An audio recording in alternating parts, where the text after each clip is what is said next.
Tim, thanks a lot for being here. Welcome to the podcast. Thanks, Dave. Great to be with you. Yeah. How's 2025 going for you so far? 2025 is going well. Here, I know you're going to ask me lots of questions. It's okay if I ask a question right off the hop here? Yes. Is that cool? 100%. So, and I'll share too. So what's a word or a headline for you for 2025? A great 2025 for you. Give me a word or a headline. Yeah. Expand the boundaries. Well, it's cool. We share a word. So mine is all about expanding and nurturing potential. I'm super interested and curious about potential, the key ingredients to potential, and really doing my best to expand my own potential and also the potential of our clients. Love that. Yeah. Okay. So I'm on track with expand. That's a good thing. Well, no, we all have our own thing, right? That we're working at. So yeah. Yeah. It's interesting. Is it Alex Hermosa? Is that his name? He's one of these personalities out there, like a Gary Vaynerchuk type in the marketing world. I listened to one of his podcasts recently, and he was big on that. One headline, to bring a ton of focus. And he's got a lot of businesses and a lot of things he's trying to do, but he was really, emphasizing kind of just landing on one thing that will make or break it. And if you just executed on that, you'd have a great year. So I believe in that. Like, cool. I think, some people think it's kitschy, but I think, as we go into a new year, the power of a headline, that this is the key thing, is that you have energy around. Because I think a lot of times we do these things and it's in our head, or somebody said that we should do that. No. This is in the heart space. This is something that energizes us. Helps inspire us, because I'm a big believer in, I'm sure we're going to talk about purpose, a really big believer in personal purpose. So if we've got an inspiring, energetic personal purpose that's simple, that helps us get out of bed and be at least somewhat more alive and energized. So if that headline can in fact, potential is in my personal purpose. So I really want to animate that part of me this year that will, so I think that's, the headline, I believe, should be one that energizes you. Otherwise, what's the friggin' point? Yeah, for sure. And, one of the things I wanted to ask you about right off the bat is this term heartfulness, because, where I first met you, I was with MedCan and attended a seminar or conference that MedCan was, I guess, a sponsor of, but you had put on called Heartfulness. And I went there without any idea what that was. Sounded cool, but was really blown away by the day and the things you talked about, the way you engaged in invigorated the audience there. Probably a lot of the things that you talk about often, but they all kind of came into that moment. So what is heartfulness? The essence of heartfulness is just living and leading more in the heart space. So what I find, and for me, I'm more of a head type. So my tendency is maybe to lead a little more with head. So it's a personal journey I've been on to really tune more into this heart space, which has so much more wisdom. And I've actually created a model around heartfulness. And so there's 5 C's to help me remember it, right? So it comes first from a place of compassion. So if compassion is about that deep space within where we, it's like empathy on steroids. For me, it's like compassion for self, compassion for others, compassion for the world. So to me, the seed of heartfulness is compassion. And then there's courage as the next layer, sort of an inside out 5 C's. Courage is about curiosity. It's about actually doing something with your heart space, moving more with your intuition, whatever your heart is saying, because your head and heart often, they give us different signals, right? I think we can both relate to that. And then the third C is cause. So it's back to this notion of purpose. So what's our personal cause? Are we doing work that links with our personal purpose? For example, I just had a conversation with a CNIB, and in my McKay CEO group is the CEO of the CNIB, and doing some work there, I'm really, really inspired by their cause and to try to really shift how people look at blindness or seeing and really trying to serve more. And just actually in the conversation I had this morning with a CEO there, Patrick, who's amazing, he shifted my thinking around accessibility. And so I think cause is about tuning into something beyond ourselves. It's about contributing to the world or community. So that's the third C. The fourth C is co-elevate. So co-elevate is collaboration on steroids, and it's a little shout out to a colleague of mine who's no longer with us, Gary Brenninger. We've actually got a co-elevation group within our McKay community. You know, those teams, David, when you're with that, you just feel like you're really elevating each other, you're making each other better, and so that's co-elevation. And then there's coaching. So coaching is about developing, helping others. So I feel that these five C's: compassion, courage, cause, co-elevate, and coach are capabilities that allow us to bring more heartfulness into our lives, into our families, into the workplace. And the final thing I'll say on this, well, maybe not because I could talk with a long time, is I just think our workplace in particular is just way too much head. There's just way too much head, not nearly enough attention being placed in the heart, which is about being present, being here, right here, right now. Does that make sense? That's awesome. It does. Yeah, resonates for me in reconciling, head versus heart, let's call it. That's A it. lot of this kind of ties back to the purpose stuff you were talking about at the outset. But I think the point would probably be, and we'll get into this, but tying into leadership and effectiveness, tapping into or getting out of just the head is it's not a weakness. It's in fact an enabler. It unlocks potential. Whereby sometimes, and especially like in the world of finance, and when I started off at KPMG and the Big Four, there's this sort of really tough. Look how hard I work and look how much I can crank in the office. I don't need to eat lunch. It's this competitive kind of dynamic, Yeah. and sort of it's almost a weakness to say, I need to recharge or I need a break. And I think things have changed too over time. There's more recognition of this, but I do think that's still a factor where folks think that head is meant for performance in the workplace. Yeah, I think like CFOs, and this podcast, you really serve and speak to CFOs, finance leaders, and I think certain amount of types of professions are trained. You think CFOs, you think COOs, you think engineers, a lot of finance leaders, are trained to trust head more and just build that cognitive skill, and that's amazing. I'm just trying to draw awareness to more of the heart space so that we can have a little bit more synergy between the heart wisdom, the head wisdom, and the heart wisdom, and get a little more interplay, because I think this is what, you said it, I think this is what unlocks performance. I think if we shut off the heart or don't listen to it, it's not good for performance, but it's also not good for health. So I think there's also a really big, let's make that explicit. You spent some time at MedCan.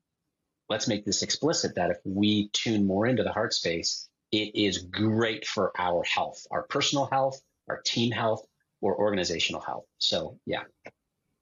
Yeah, I love it. And so maybe that's a segue to the entrepreneurial journey. You've been on a very interesting one, and I suspect tapping into, head and heart was a part of that journey, because you started out as an actor, a musician, performer, and then moved into the world of business, for lack of a better term, and as an entrepreneur. I'd love to hear the journey. So yeah, I'll give you the quick journey, because I've always say that I've got the back to head heart. I've got the head of an entrepreneur. I think entrepreneurial skill is probably a little more head. You got to be able to see the opportunities. Head of an entrepreneur, the heart of a coach. I very much love to coach and help others, and then soul of a singer songwriter. So that's kind of my package, which is super confusing on most days.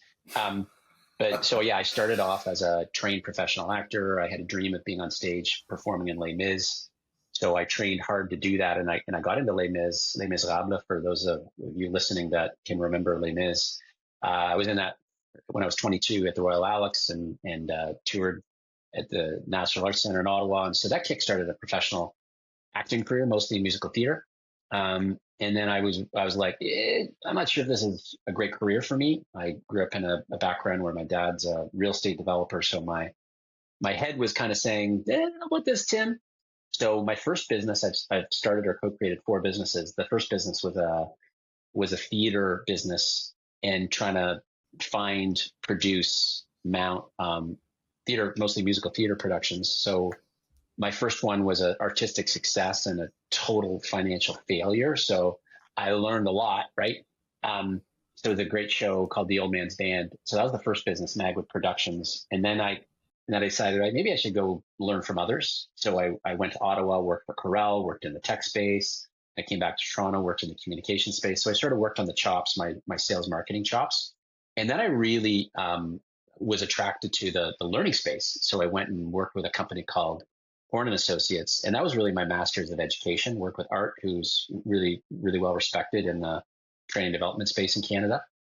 And after a couple of years, the entrepreneurial mind went back off and said, maybe I can do this on my own. So I went and started my own business, Fusion Learning, back in 2000. And the vision was to be the de facto sales training leader in Canada within a decade.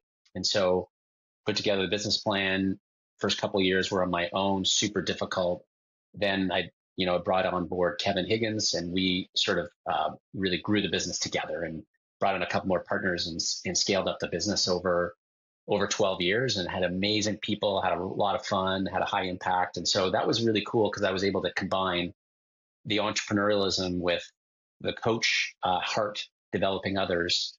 And that's really where I learned about the power of culture. So I learned about the power of culture in the 90s when I worked with ICE, but then that experience of Fusion Learning and really creating our own amazing, creative, collaborative culture, and it ended up getting some really good recognition. We were one of Canada's most admired cultures, and then I sort of pushed it a bit too hard, and so I decided to sell. Made the difficult decision to sell the business to internal team members, and then I was trying to figure out what to do from there. And I hooked up with an old boss, actually Doug Keeley, and he had something called the Mark of a Leader, which was storytelling to corporate groups. It's like, ooh, I could combine my theater roots with this kind of coaching and entertainment. So I ended up partnering with him over 7 years and going all over the world and delivering super cool story-based keynotes to all kinds of different audiences, sales audiences, finance audiences, executive audiences. It was amazing. And in that journey, I started the 4th business, 1 Degree Shift, with 3 others. It was 2014. And the intention there was, and I promised myself I wouldn't start another business, but the intention there was to really try to make a chip in the engagement problem, which I think is a little bit of what we talked about, David, before, is that, why are people not that engaged? Because there's not enough heart in cultures. So Sujitra and Nick and Lorella and I co-created 1 Degree Shift to really try to get at this engagement problem. So from the beginning, it was a culture development company, and we're still at it. Here we are 11 years later. We're a leading culture leadership development company, and it's fun. It's difficult work, but we work with CEOs and executives on how to be more conscious as leaders and how to co-create healthier, more vibrant culture. So that's sort of my narrative is, being passionate about something, whether it's theater or a type of business or whatever. It's about sort of following my entrepreneurial instincts. So learning from others. That's the journey or the arc of my career. Man, there's so much there. Not linear, not linear, dude. Like not it's linear. super. No, it's not linear at all. But you knew, your passion, but thought through how do you want to spend your time. Like you weren't so set on it, because to get into Les Mis, like you had to commit. You were fully committed in that world. I can imagine it would have been really difficult to step back and say, how do I want to spend, my life? Where do I want to spend my time? I've got this skill set. Well, quick piece on Yeah, that, because yeah, I think it's yeah. like, so it's like, I think it's what I've learned is that we hear this, but it's like set a big, hairy, audacious goal. So when I was 17, I saw Les Mis and I was like, holy shit, I want to be in that show. That is so cool. I would love to do that. I think I could do that, but I was missing something because I knew I could sing. I think I knew that I had the singing chops. I had the acting chops, but there's a big gap, and that's dancing. So what I had to do is I had to learn to dance, or at least move well enough in musical theater so I wouldn't look like a fool, and that they would actually hire me. So I went to Queens, and then over 3 years at Queens, some of my friends would go partying. I got to study tonight or whatever. I was going downtown to take jazz dance lessons, David, because I knew I had to work on that piece, right? So like, I Yeah. think if we set a goal, there's a big goal, there's always going to be something missing in our current skill set. So I guess I've learned that, okay, I want to go there. Oh boy, I got to really work on whatever the dance. Like, what's the jazz dance in your life right now that you got to shore up? It's going to take you years in order to get you to that's next level. It might be CFA or whatever. It's kind of, there's some obvious things in the space of CFOs, but um, yeah, I just want to share that little nugget with you. Yeah. But to step away from that, you had committed, you achieved your immediate goals or your near term goals to get into the big show. You've developed mastery to be able to do that. Most folks would think they have to go double down, triple down, and stay in that. What was the voice in your head telling you to look outside and think about another path? Oh, it's probably my mom and dad's voice Right, saying, this isn't probably a practical path for you, Tim. right, right. And Okay, so that the there's head, the always a balance. head. The head, Yeah, totally the head. yeah, Yeah, like there's always a bit of a dance. This is back to, I think it's like the head heart. I mean, the heart is like, what are you passionate about? Where's your energy? That's important. But then the head is like, is it practical? Is it sustainable? I mean, it's a toggling that right. it's toggling. Unfortunately, I think a lot of times for most people, the head wins out. So we just need to just like, okay, quiet, quiet. Just let the heart, that's a part of us. Let the heart speak up here a little bit more. So like in Yeah, the I mean, acting context, it was I wanted to think. I also candidly looked back in my acting world. I had the opportunity to work with some really cool people. Michael Burgess, Colin Wilkinson, Brent Carver. Some of these guys were the leaders in the Canadian musical theater space. And candidly, I looked at like being one of those leaders in my mid 40s, and I was like, I don't think I really want that. So that was an important conclusion early on. yeah, I feel like you had something that many don't. I didn't have, which was a passion, maybe a skill that I knew, linked to that passion, and that's a really nice place to start. Um, but what I found was, going between that probably head and heart and kind of oscillating between those, but just recognizing that just moving in a direction and always checking in with Yeah. probably one or the other because it's easy to Mm. get locked into one mode. And I would say for me, my journey, and as we've talked about, was getting into sort of what my blueprint was, but like taking a really long time to get there. But it hasn't been a straight line, but it's an evolution and it's building blocks. And Yeah. um, I just recognize that, not everyone knows what the passion is, but you got to, keep following kind of both heart and head and being honest with yourself. And Yeah, and I I think would just just to kind build of, on that, yeah, like I've always thought, like I'm having a lot more career development conversations these days yeah, with high potentials, with executives, and the way that I encourage people to look at it. And I heard this from my coach, Brent Lowe. He always said, look at a culture, look at your career like a scaffolding.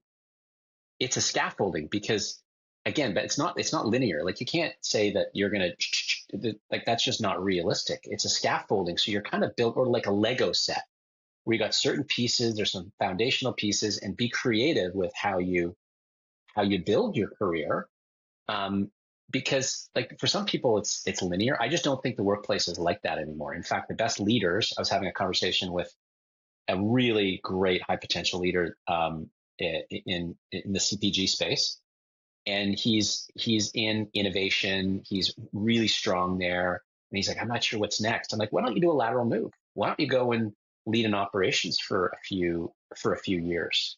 to get a bit, or different geography or something, like just trying to get him to think not so, linear in the sort of horse blinders. Just take your blinders off, and how do you learn about different perspectives and open up your aperture? Because that, if you stay in innovation, that broader aperture is going to bring terrific value in what you do now. So the whole notion of scaffolding or Lego, I think, is a really good way to think about building a career. So, I think a lot of what applies to the individual applies to the organization. And so when we talk about culture, some of the themes that you tend to see out there for folks that, one thing I think folks tend to think of, almost larger organizations are the ones where culture, matters or is a thing, and small to mid-market, owner managed businesses, which can be quite large, hundreds of employees and what have you, but the culture is almost just what it is by accident. Yeah. No one's really thought about the culture. Talk a bit more about the themes you've seen in organizations culture-wise, and, is it necessary that it's intentional? Could good culture happen by accident? Okay. Yeah, I love that question. Like, okay. Good culture can happen by accident, but only if the leader or leaders have just naturally great chops. They're naturally collaborative, they're naturally creative, they're naturally driven. At One Degree Shift, we are in absolutely the business of curating more intentional cultures. And there's a way to do it. We've actually learned a process, or I've now worked with probably 70 organizations on a way to co-create a way more intentional culture. So, we assess. So there's a bunch of ways you can assess an organization. We love Barrett's culture values assessment. So do an assessment on the culture, not an engagement survey, on the culture. What are the values today? What are the values tomorrow? What are our personal values? It's a values conversation. So you assess, then you engage, you have some conversations, and it's better if they're cross-functional, not in your silos, but have cross-functional conversations. And then you start to align on or refresh the values. And it's not just about the values. So lots of companies have integrity or honesty or collaboration as values. Define those particular values. So for example, if you're going to have collaboration as a value, what are the great behaviors of collaboration? What are the poor values of collaboration? Really define that. And then you really find a way to integrate or activate that. So once you've got what we call a culture code, and you've got 3 or 4 or 5 or 6 values with those behaviors, how do we integrate that into hiring? How do we integrate that into performance reviews? How do we help managers, leaders give feedback against this? So it becomes super intentional, and that culture code needs to link to the strategy. So the culture of an 80-person owner operator, entrepreneurial driven organization, the values there might be quite different than a business that's been around for 80 years, that is a leader that's just a little bit more. And, so I think the culture needs to be super intentional and super strategic, and serve both the people and also the business. And what we see a lot of times, culture is way too top down, and the values are motherhood and apple pie. I mean, you go to most organizations and they have values, most organizations do, but they're like motherhood and apple pie. Like integrity. Okay, what does that mean? Honesty. Great. What does that mean? So I think that's maybe a little bit of the process, David. And then what we see as far as values that are hot, that most organizations should really consider to really co-create vibrant, vital work cultures. One, accountability is the biggest theme in our work, has been for the last 11, 12 years. But there's a lot of confusion about what do we mean by accountability? So that's where you have to really create conversation with people about how do we do accountability around here? And too much accountability is push accountability rather than work with. So accountability and having some behaviors like clarify success or expectations, follow up on your promises, etc. So accountability is huge, and we're doing a ton of work around accountability, working with and empowering and enabling leaders to build more accountable cultures. Collaboration is also a very big theme. It's not collaboration within our teams. It's how do we do cross-group collaboration? And usually the executives need work on this because they are focusing too much on their silos and their teams, and they're not doing enough of this what Lencioni calls team one. Team one is about we're focusing on the organization, not my sales team, not my finance team, not my marketing team, but how do the CFOs work with the executives to make sure we got a strong team one orientation. And the third big theme is well-being. Since COVID in particular, in fact, it's kind of come off a little bit, unfortunately, right now, but there's still a huge need to nurture well-being within teams. So that's maybe a little bit on the process side, and then a few values or themes in our culture work that are very hot and important. Yeah, I can't help but think how helpful that would be for a lot of organizations that we would come across when we're helping companies that are trying to go from good to great. They've grown and are still sort of very much owner operated and trying to really professionalize. The finance function is obviously where we help, but when we talk about the structure, process, systems, reporting, and all the foundational elements they need to level up on. Scale up, yeah. Yeah, I can't help but think that what those processes you're speaking to, should be a part of that, because you hear the owner say, I want the company, I want to work for the company rather than the company work for me, and that shift, I would imagine, would I entail think that's shifting huge. to what you're talking about. Yeah, and I think to build on that, like there's usually a few spots where being more intentional with culture is really important. So in the owner operator context, it's probably around 30 to 50 people. Once you're starting to move past that, it's really difficult for the entrepreneur to be eyes and ears everywhere. So that's probably a spot. Another spot is typically around 80 to 100 we see, where you're growing the executive team. You might be owning, opening up another office or another geography, another product line. Another really important spot to be mindful of culture is within integration. We see this all the time, where you look at an acquisition and you think, okay, it's great, it's accretive, it's going to make a difference, but then you don't look at the culture. And you can do it. There's a way that you can do it. Let's do a quick culture assessment. Make sure that we're at least in the ballpark of values alignment.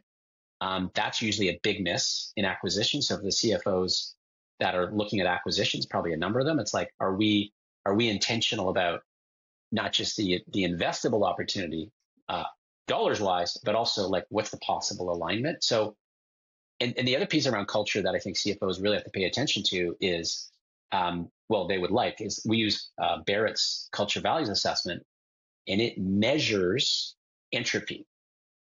It measures entropy. So entropy is friction in the system, and there's an inverse correlation between entropy and trust. So if you have a higher entropy in a culture, the trust is lower. But as we reduce entropy, and we want the entropy to be in the 8 to 13% zone. So if it's like lower entropy, we're going to have a high trust. So one of the reasons why we love Barrett's culture values assessment is it gives us a strong indication of how healthy is this culture, gives us a measurement. I know CFOs are very big on measurable ways. So that entropy is really gives us an indication of high, medium, or low trust, which, as we know, Covey says, travel at the speed of trust. And so if you have high trust, high psychologically safe cultures, look out. Those are the ones that are singing and making a big impact out there. Yeah, you spoke to exactly what was on my mind as well, which is sort of financial leaders, fixated many times on ROI as our business owners, and a lot of what you are talking about, and to some, just sounds again like it's qualitative. It's to some they would use the word fluffy, but I think to most they understand. Yes, this is helpful. And they intellectually get that, but then it's just like they're grinding in a business, and it's about a bottom line, top line, and bottom line. And you come from sales training, so you would get that too, super measurable. How do you kind of overcome that? And do you see CFOs in particular as more receptive to understanding that, and decision makers as it relates to that? Candidly, I think it's a bit almost binary in my, when I'm working with CFOs. To me, there's two types of CFOs, and I'd love your input on this. I see that there's the CFOs that are more in the lane, tactical, looking at ROI only, looking at the P&L, are fairly rigid, a little tighter, and I'm overstating it for a reason. And then there's the more strategic CFOs that are looking at the business. They're not only looking at ROI, but they're looking at the leading indicators, like, for example, entropy or engagement, like entropy, engagement in relationship to, performance. Are we looking at, I'll jump on the soapbox briefly about back to capacity or potential. How are we growing people's potential and in the capacity of the organization? Every single organization I'm working with right now, Dave, there's a capacity strain. What's like, if you got a capacity strain, invest, excuse the language, in your fucking people. Invest in your people, make them better, and you will improve capacity. So how do we be more strategic CFOs, look at the leading indicators, invest in the people, because it's going to make them more engaged and happier, but it's also really good for business. How do we as financial leaders, be more open-minded, more strategic about how to build the potential and the capacity in organizations, rather than just looking at the more traditional ways of measuring an organization? I don't know. What do you think? Yeah, no, I'm with you. And I spend a lot of time, talking about, what is a CFO? There's probably not one type. I'd say it's not necessarily as binary with the two types. That's a nice way to put it. It's an oversimplification. There's a spectrum.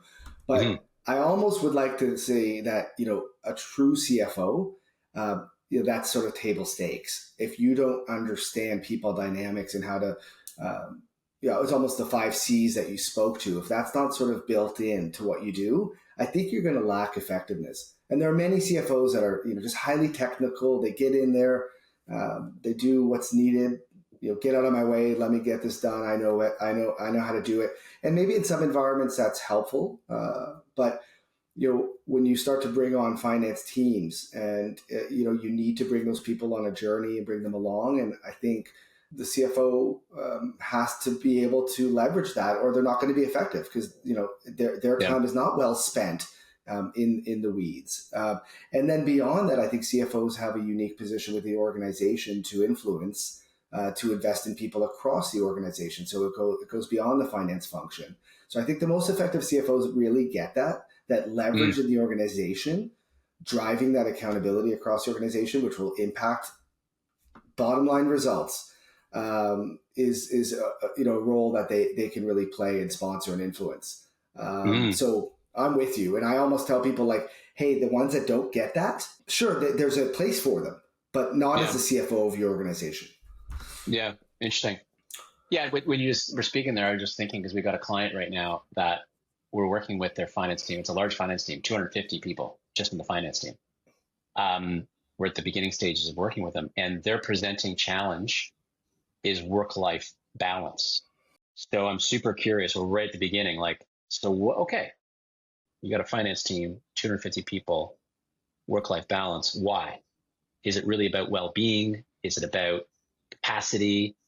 So there's a good example. So CFO responsible for the finance team, also responsible for looking at the health of the whole organization. What's going on there, and how do you measure work-life balance as a benchmark? And then how do we want to move the dial to improve work-life balance? I personally feel like work-life balance is a totally dated term. I think work-life balance is impossible, and we shouldn't be aiming for work-life balance. We should be aiming for work-life integration. And how do we focus on our purpose? How do we focus on our values? How do we bring value in all facets of our life and be consistent in all facets of our life? So I feel like, and I just like to provoke, because I think if folks are looking for work-life balance, good luck. I don't, what do you think? I think work-life balance is a dated term, and it's impossible. The idea that it's mutually exclusive, like you have to be, you're either giving it all at work, and on yourself. I think that's I think we're past that. I think we understand that individually, but organizations probably don't all really buy into this or invest in this concept. But when you're at your best individually, yourself, outside of work, that translates again in the workplace. So, well, and it's also, like I said, it sets up a polarity, right? Work life. And by the way, what's first in that? Work. Right. Should work be first? Absolutely not. How about Right. life? How about life or personal, family, personal work? It's got to be an integrated whole where we are balancing, but we're leveraging and we're being consistent. Anyways, I just like to Yeah, challenge people on that, right? it's really interesting. I mean, at MedCan we talk all the time about presenteeism, sort of hard to measure, but Mm, folks that just not at their best, and it's so easy to check in and check out, and not be all the way there. And one thing I've seen in the world of fractional, really, I think post pandemic, a lot of folks have changed the way they realize they can work in different ways. And maybe many of them don't want to sort of put their faith in organizations to dictate what that work life, balance totally. or integration looks like. So they're dictating that. Yeah.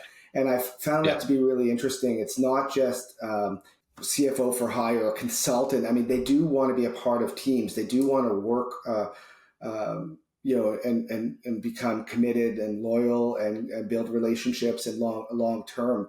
But somehow by being an independent contractor and choosing how they work with and almost dictating how they work with those folks, it gives them an ability to better establish those boundaries in a way. And I think in many respects, then be more effective in those roles.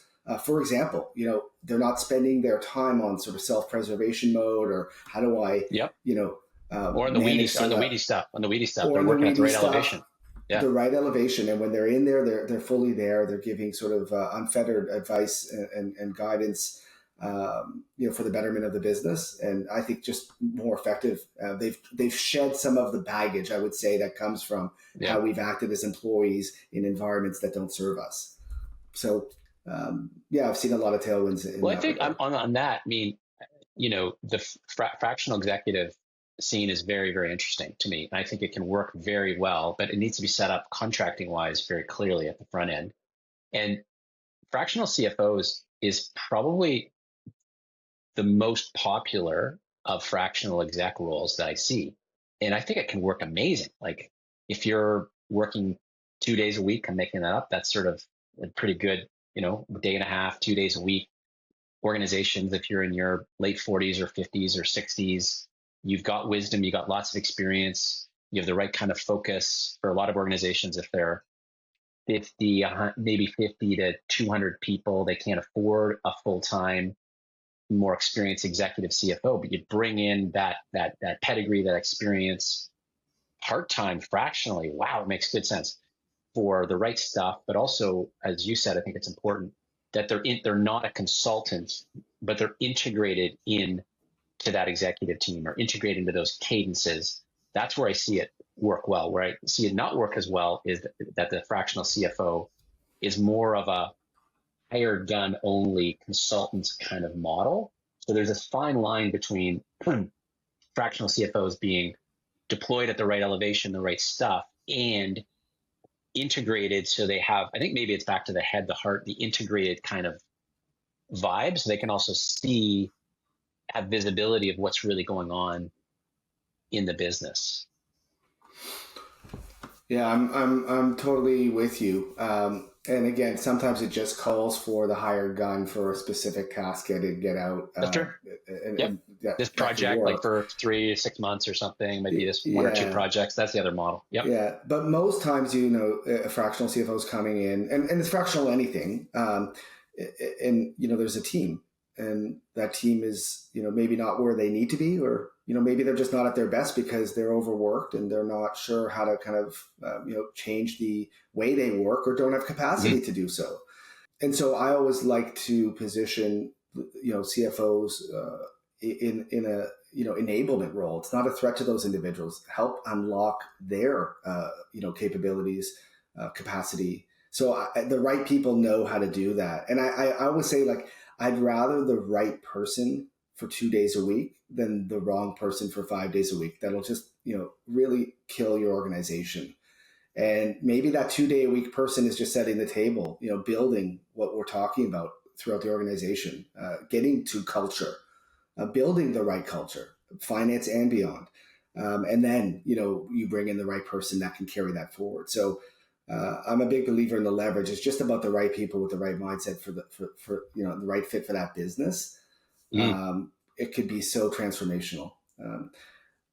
On that note of transformational, I'd love to hear from mm. you, maybe a story, and you know, you don't have to give too many specifics on or names, but anything that you want to share that you've seen kind of go from good to great or bad to great, but Yeah. a story nonetheless. I'd say where we're having the most successful, I mean, we work with CEOs, CFOs, executive teams primarily. I spend probably 60, 70% of my time there because what I've learned is that in order to, catalyze conscious leadership and catalyze transformative, healthy growth within cultures, you got to do that with a leadership team. As the old expression goes, I heard it from one of my business partners. She said, the fish smells or rots from the head. So if we've got a healthy head, healthy executive team, the rest can be healthy. So where I'd say there's a number of examples where I'll sort of give you an archetype of a CEO where the CEO is very headstrong, is too controlling, has trouble letting go, has trouble trusting. And we're doing a lot of work with the Enneagram. I'm not sure if you're familiar with the Enneagram, but it's an amazing personality style that is all about how you're motivated. There's 9 types, and then there's 3 subtypes. There's actually 27 types. So we're having a lot of success in leveraging the Enneagram. Take that. Let's see what your type is. Where do you go under stress? What are where can you stretch? So working with that archetype and helping them unpack, who am I? What are my strengths? Where do I go under stress? And usually a big pattern is to figure out where that overly controlling nature comes from.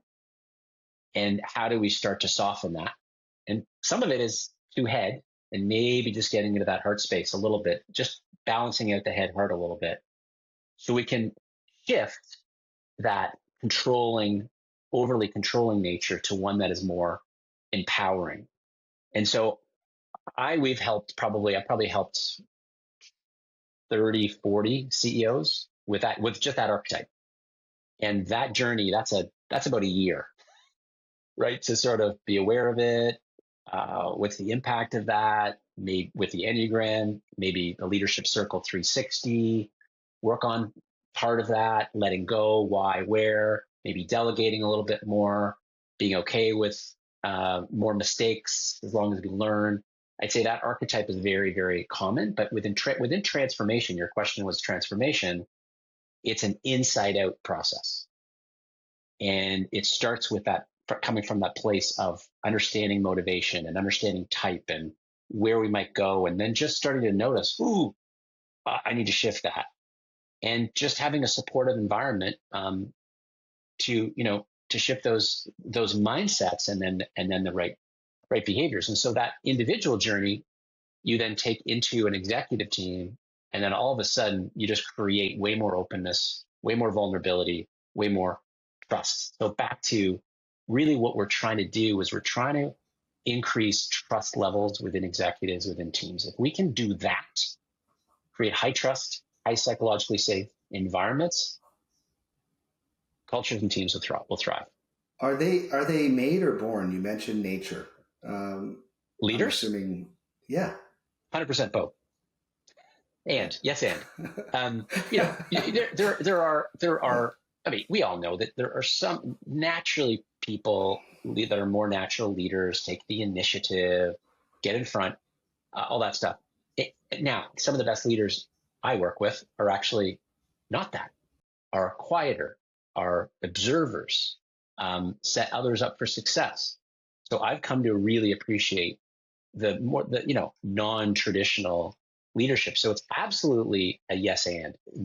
Leaders are born and some have more innate strengths, and they're absolutely nurtured or they're made. But that's a choice. So those people that are either already strong leaders or not so strong naturally, there needs to be an appetite. I call it an appetite. Call it will. I just call it an appetite. It needs to be an appetite to want to learn, want to get better. And so what's the ratio? I don't know. Like, I think there's lots of upside. I think it might be 60%, 70% made, nurtured, and a little bit less on the natural, because the people that are more natural leaders, maybe they're like, I have to work on my game. I'm already pretty darn good. Well, that's ego is a big problem in leadership. Yeah, I'm aligned, with the and or 100% and 100%. I think because there's just so many different ways to be an effective leader, so there's not one type, and being the right leader for the right situation either is going Yeah, to take a lot of luck if it's born with it, or a lot of work if it's to be developed. And I'm not sure it always works, but I suspect you could be a great leader in a certain setting and not in another. So totally. there's a lot of It's situational, right? yeah, I mean, situational leadership. Big believer in situational leadership. Like, if there's a crisis, you got to move fast. You need to be a little more yeah, directive. yeah, If you got somebody that's a little more skilled, or team that's more skilled, okay, can pull back, be a little bit more, work on a delegation a little bit more. So yeah, the best right, leaders have, um, have at least a decent IQ, but it's more about the EQ and what I call SQ. So SQ is strategic quotient. So great executive leaders, and that's developable as well, is like we talked about elevation before. So the strategic quotient is really important and not talked about nearly enough. So the best leaders are working at their EQ game, emotional intelligence. That's about self-awareness, self-regulation, empathy. That's very developable. And that's probably 80% of the work we do. And they also are attuned to what their strategic quotient is, and there's ways to assess that. And great organizations can look at the leaders that have high upside or high potential with EQ and SQ, and give them stretch assignments, give them more stuff, not take advantage of them. But so yeah, leadership is super contextual. We have to be, I believe, models and students of situational leadership, and pay attention to the EQ and the SQ in particular.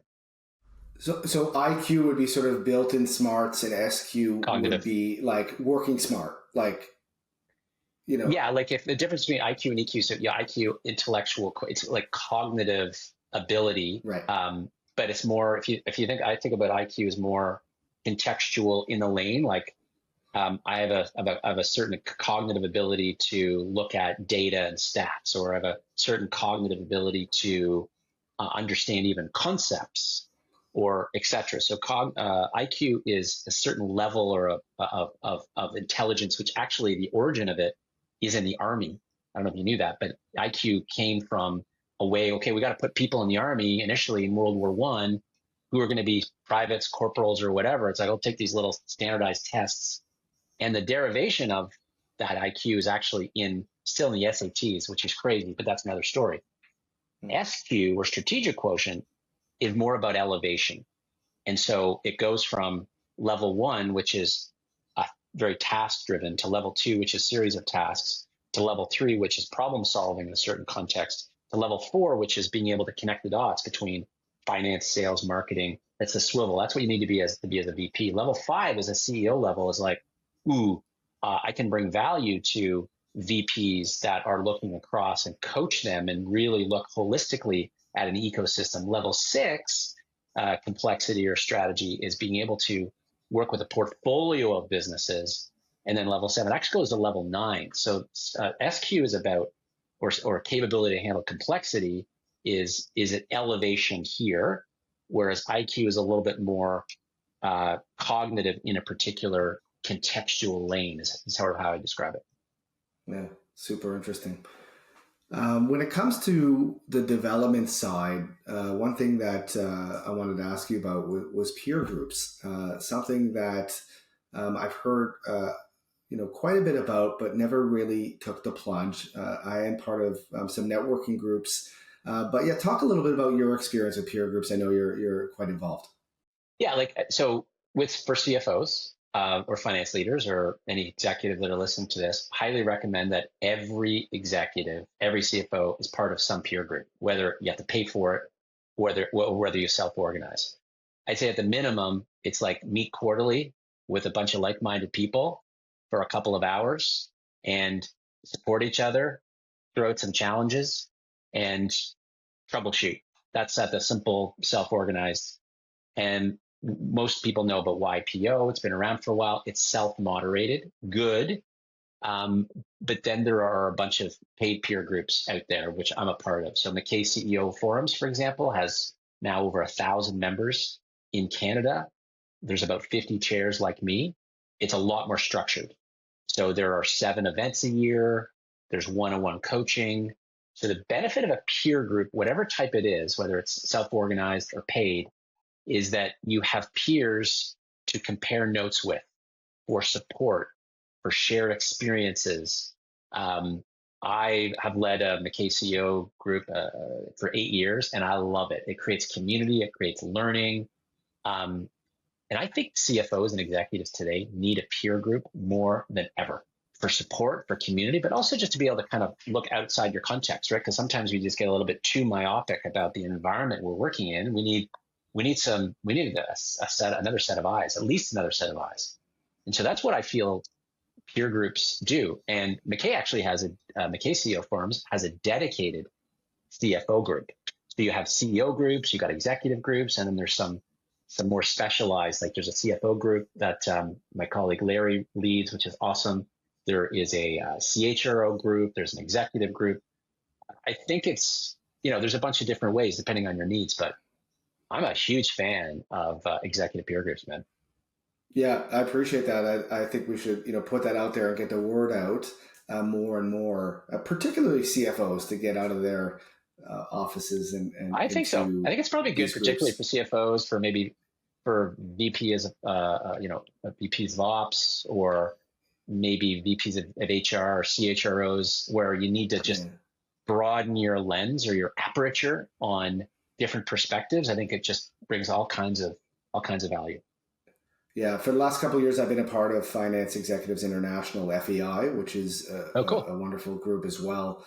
So it'd be good to share notes, with what you're doing at McKay Forum and others. But regardless of where they go, I think just getting the word out, and I think this also goes back to education.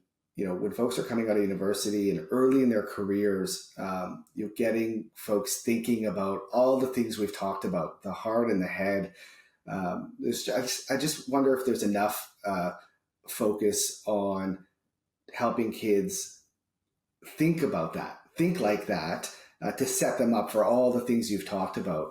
Maybe one question out of that would be, how upstream do you think about, the help you do? Obviously, you work with a lot of folks that are at the apex, at the CEO level. Yeah. But how far upstream can this kind of work go? Yeah. I mean, we do a lot of work with high potentials.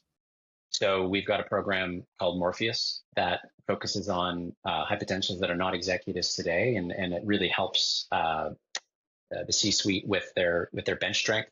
We've talked about capacity. I also do a lot of volunteer stuff. So I'm a board member of Camp Scugog. So I have a huge passion for youth. So working with youth, working with teens, with 20 somethings. I'm also a new board member of an organization called Spirit North, which is about serving Indigenous youth. So I think we can go. The longer I do this, the more I learn that actually upstream, as you described it, is actually where we can have the biggest impact. So working with, I would say, probably late 20s, 30s is, I have a lot of energy for that. So newer people leaders, 20s, 30s, giving them the right kinds of mindsets and skills as leaders, so that they're then leading their teams and their cultures in a more empowering, healthy, heartful way. Because sometimes the executives, and I work with executives 60, 70% of my time, they have more to lose. So they can be a bit defensive or a little more conservative about their development. Whereas high potentials, they have less to lose because they have longer Yeah. cycle there. Or so yeah, I have a ton of energy for, and I think as CFOs and executives, we should absolutely spend a good amount of our time with high potentials and those folks that actually want to work at being better leaders.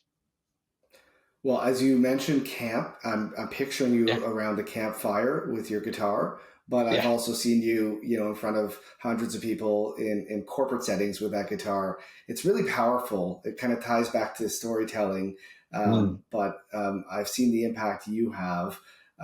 So one thing before we go, I'd love to hear just so where are you at in terms of your music? Obviously, you bring it into the work that you do every day. Are you still Yeah. writing and recording songs? And where could folks kind of Yeah, in find you? fact, so all my music, Tim Magwood's on Spotify and Apple Music and Amazon. I got 35 recorded songs out there, and actually, I'm working on a few new songs. And one of the new songs I was actually working on 2 days ago, 2 nights ago. It's called Northern Sun. It's a Gordon Lightfoot sort of tribute tune. And I was collaborating with an old friend, an old family friend named Bruce Good of the Good Brothers, who knew Gordon Lightfoot really well. And it's cool. You go down to his man cave, and there's pictures of him and Gordon Lightfoot. I took a picture of him with Janis Joplin and with Gord Downey. His kids were really good friends with Gord Downey and Blue Rodeo and all that stuff. But so working on that, and he's just such a gifted songwriter, and he had some amazing ideas. So that's a little update of my music. But one thing you were just talking about campfire is I think that's a really good way as a metaphor to think about great cultures. We're playing music together. We're listening together. There's fire in the middle. The embers are cooking. We're listening together, and we've got some harmonies. So there's a core tune, but we got harmonies. We got the guitar. Oh, and somebody's coming. They brought a little bongo, and we're inclusive of who else to bring in to the piece. Oh, maybe there's somebody that's dancing. I think that's great culture where there's music, there's fire, there's listening, there's inclusiveness. Um, I just wanted to maybe plant that seed because you were talking about the fire. I think we're going to learn a lot about singing songs around the campfire. We can bring that into our culture, a culture context. That's a fantastic visual, and I'm going to take away from this just talking about culture more often with the idea that Yeah, intentional cultures move the intentional. needle. And I think you're great, and would love to. I think bring just more of what you do to CFOs in the world of finance and the world of business that I come across. So you're awesome. Really, really, really appreciate you doing this, and You bet, glad we can David. do it again. Thanks, Tim. Thanks, man.